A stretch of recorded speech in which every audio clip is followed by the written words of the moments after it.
ام المومنین حضرت عائشہ رضی اللہ تعالی عنہا سے روایت ہے کہ رسول اللہ صلی اللہ علیہ وآلہ وسلم نے ایک مرتبہ بیماری کی حالت میں میرے ہی گھر میں نماز پڑھی۔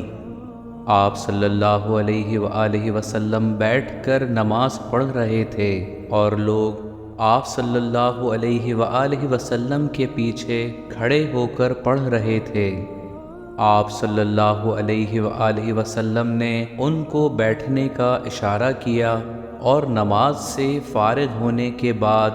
فرمایا کہ امام اس لیے ہے کہ اس کی پیروی کی جائے، اس لیے جب وہ رکوع میں جائے تو تم بھی رکوع میں جاؤ،